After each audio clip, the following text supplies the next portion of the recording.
یہ سوچنے والی بات ہے کہ اگر حدیث موجود ہے تو اس میں ہر چیز کا علاج ہونا چاہیے۔ تم نے خدا نبی کریم صلی اللہ علیہ وسلم کا نام ہی بیچنا ہے، اب تم گستاخی کرو گے، اب تم نبی کریم نبی عظیم صلی اللہ علیہ وسلم کے نام مبارک کے آگے آگے کھڑے رہو گے۔ آج آپ کو ایک ایسے شخص سے ملاتے ہیں، وہ یہ کہتے ہیں کہ جو ان کا طریقہ علاج ہے وہ بالکل ٹھیک ہے اور باقی سب بیکار ہے۔ پہلا سوال تو میرا ان سے یہ ہے کہ ان کی بہت ساری ویڈیوز ہیں جس میں یہ جڑی بوٹیوں کے بارے میں بتا رہے ہوتے ہیں، جبکہ آپ کو جو کورس پڑھایا گیا ہے، آپ کو جو میٹریا میڈیکا پڑھائی گئی ہے، اس کے اندر جڑی بوٹیوں کا کوئی ذکر ہی نہیں ہے۔ تو آپ کو یہ استحقاق کس نے دیا، آپ کو یہ اجازت کس نے دی کہ آپ جڑی بوٹیوں پہ ڈسکس کریں؟ پہلی بات۔ دوسری بات، یہ صاحب اکثر کچھ آیورویدک ڈاکٹرز، ہومیوپیتھک ڈاکٹرز اور ہربلسٹ حکیموں کا مذاق اڑاتے نظر آتے ہیں۔ یہاں تک تو یہ بات قابل برداشت تھی کہ ایک کوالیفائڈ ہومیوپیتھک ڈاکٹر یا حکیم ہربلسٹ کا یہ مذاق اڑاتے تھے اور ہم بھی چپ چاپ سنتے تھے کہ چلو کوئی بات نہیں، بھائی کی روزی روٹی چل رہی ہے، بھائی کا کاروبار چل رہا ہے، بھائی کو ویوز آ رہے ہیں بہت سارے، اور یہ بھائی آخر کار جتنے بھی انفلوئنسر ہیں وہ خاص طور پہ ہیلتھ سے ریلیٹڈ اینڈ میں آ کے وہ ہربل جڑی بوٹیاں ہی بیچتے ہیں، وہی بکتی ہیں ان کی ویڈیو میں۔ اگر وہ نہ بکے تو نہ ویوز آئیں گے اور نہ کچھ ہوگا۔ تو آج آپ کو ہم ایک جادو دکھاتے ہیں اور یہ جادو آپ دیکھیں، سنیں اور سمجھیں۔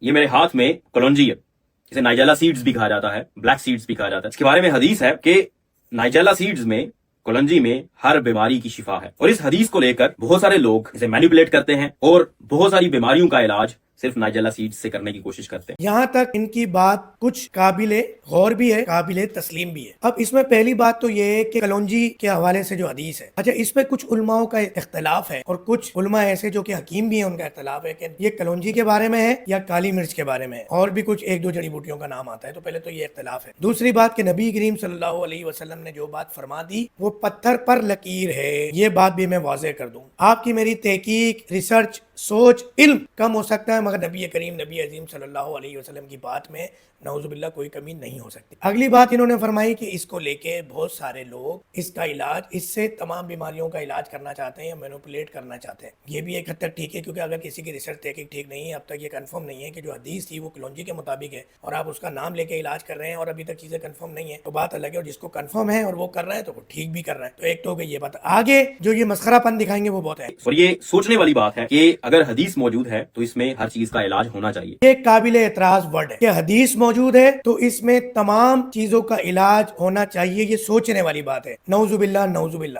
نبی کریم صلی اللہ علیہ وسلم نے کوئی بات فرما دی، بینگ اے مسلم ہمارا سوچنا بھی حرام ہے، سوچنے کا سین بھی دماغ میں آنا حرام ہے۔ تو یہ جو آپ جو لپیٹ کے جو ہے اپنا منجن، ایک تو آپ ہربل بیچ رہے ہیں، آپ ایک ہربل ڈاکٹر نہیں ہیں، آپ نے ہربل نہیں پڑھا، آپ ہربل بیچ رہے ہیں، اپنی دکان چمکانے کے لیے چل رہا ہے، ٹھیک ہے، ڈزنٹ میٹر، مگر نبی کریم نبی عظیم صلی اللہ علیہ وسلم کی شان میں گستاخی ناقابل برداشت ہے کہ آپ کو نہیں سوچنا، مجھے نہیں سوچنا۔ اگر یہ تحقیق مکمل ہے، کیونکہ ان کے نزدیک انہوں نے یہ نہیں کہا کہ جو حدیث شریف ہے تو وہ کلونجی کے متعلق ہے یا کسی اور جڑی بوٹی، اس کا کنفرم نہیں۔ ان کے مطابق حدیث شریف کلونجی کے متعلق ہی ہے، مگر اگر حدیث شریف ہے نعوذ باللہ نعوذ باللہ تو پھر سوچنا چاہیے کہ اس میں سب چیز کا علاج ہے۔ اب آگے کیا فرما رہے ہیں موصوف سنیں۔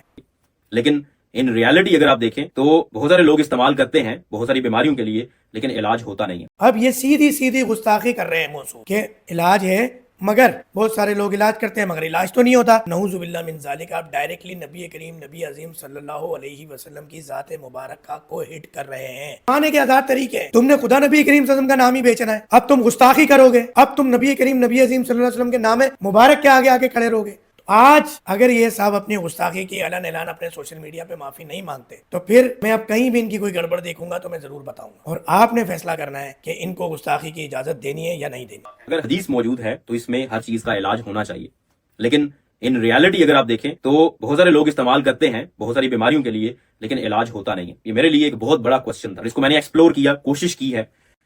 یہ ان کے لیے بہت بڑا کوشچن تھا کہ نبی کریم نبی عظیم صلی اللہ علیہ وسلم نے ایک بات فرما دی اور یہ اس کے اوپر انہوں نے تحقیق اور اس سے شروع کر دی۔ جو میرے مائنڈ میں چیزیں آئی ہیں یا جو میں نے پڑھا، اب ان کے مائنڈ میں چیز آ گئی ہے کیونکہ یہ بہت بڑے فلاسفر ہیں، یعنی کہ نبی کریم صلی اللہ علیہ وسلم جو فرماتے ہیں وہی الہی سے فرماتے ہیں، تو اب یہ ڈائریکٹلی اللہ تعالیٰ جو فرما رہے ہیں آقا جی صلی اللہ علیہ وسلم کے ذریعے، اس کے اوپر یہ سوال اٹھا رہا ہے، کیونکہ اتنے عرصے سے حکیموں کے خلاف بات کر رہا تھا، ہربلسٹ کے خلاف بات کر رہا تھا، ہومیوپیتھک ڈاکٹر کے خلاف بات کر رہا تھا، چل رہی تھی بات، اس کا منجن بک رہا تھا، مگر اس نے بات آج نبی کریم نبی عظیم صلی اللہ علیہ وسلم کے لیے کر دی ہے، تو آج سوال تو بنتا ہے اور یہ سوال ہوگا اور یہ بات ہوگی۔ اب یعنی آپ نے سب کچھ کہہ دیا، آپ نے اس پہ جو ہے وہ 4-5 منٹ کی ویڈیو بنا دی، آپ نے لوگوں کے ذہنوں کے اندر نعوذ باللہ من ذالک نبی کریم صلی اللہ علیہ وسلم کی بات کے خلاف ایک سوال کھڑا کر دیا, کوشچن کھڑا کر دیا, پھر اینڈ میں آپ کہتے ہیں کہ یار جو باقی جو اللہ بہتر جانتے ہیں. تو یار آپ اتنی بڑی گستاخی کر کے آپ محبت, پیار, اخلاق کے لبادے میں گھما پھرا کے ریپ کر کے آپ گستاخیاں سکھا رہے ہیں لوگوں کو. اور آپ نے کمنٹس میں ضرور بتانا ہے کہ کیا جو میں نے اعتراض اٹھایا وہ صحیح ہے یا غلط. باقی کلونجی